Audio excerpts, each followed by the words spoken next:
శాతం ఎక్కువగా బీఆర్ఎస్ వైపే మొగ్గు చూపిస్తున్నారు బోరబండ డివిజన్ ప్రజలు. ఇక ఎర్రగడ్డ డివిజన్లో పబ్లిక్ ఎటువైపు ఉన్నారు ఈ సమయానికి?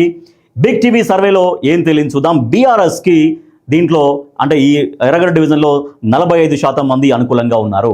అధికార కాంగ్రెస్ పార్టీకి 47.5% అనుకూలంగా ఉన్నారు. ఇక బీజేపీకి 6.67% మాత్రమే అనుకూలంగా ఉన్నారు.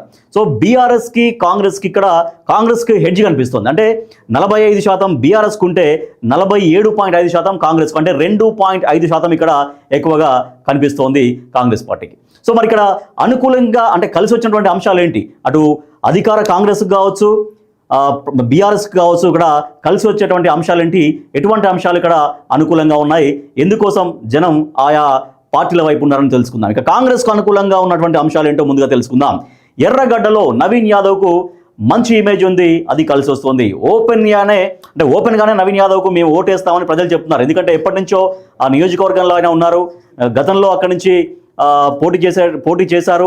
అంటే నిత్యం అక్కడ ప్రజలకు అందుబాటులో ఉన్నారు కాబట్టి ఓపెన్గానే మేము నవీన్ యాదవ్కు ఓటేస్తామని చాలామంది ఎర్రగడ్డ డివిజన్లో చెబుతున్నారు. ఇక పేదలకు నవీన్ చేసినటువంటి ఆర్థిక సహాయాలు గతంలో అనేక ఉన్నాయి, అవి గుర్తు చేసుకుంటున్నారు.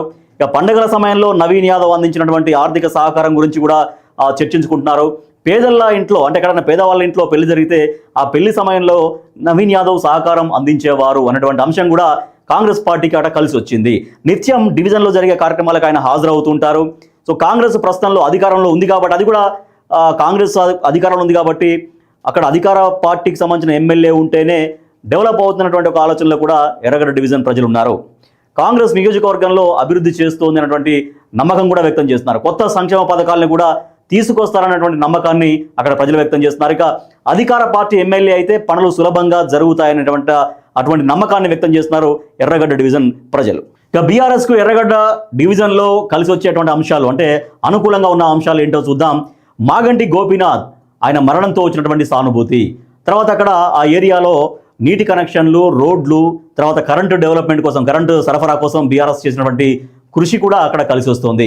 బీఆర్ఎస్ హయాంలో షాదీ ముబారక్ అక్కడ అమలైనటువంటి విషయాన్ని కూడా అక్కడ గుర్తు చేసుకుంటున్నారు. కేసీఆర్ నాయకత్వంపై ప్రజల్లో ఇప్పటికీ కూడా ఎర్రగడ్డ డివిజన్లో నమ్మకం వ్యక్తమవుతోంది. కాంగ్రెస్ ఇచ్చినటువంటి హామీలు పూర్తి స్థాయిలో అమలు చేయలేదు అన్నటువంటి చర్చ కూడా అక్కడ సాగుతోంది. మహిళా ఓటర్లు బీఆర్ఎస్కు అనుకూలంగా ఉన్నారు. సో ఇవన్నీ కూడా బీఆర్ఎస్కు కలిసి వచ్చేటువంటి అంశాలు ఎర్రగడ్డ డివిజన్లో. ఓవరాల్గా చూస్తే ఎర్రగడ్డలో పోటాపోటీగా పోరు సాగుతుంది.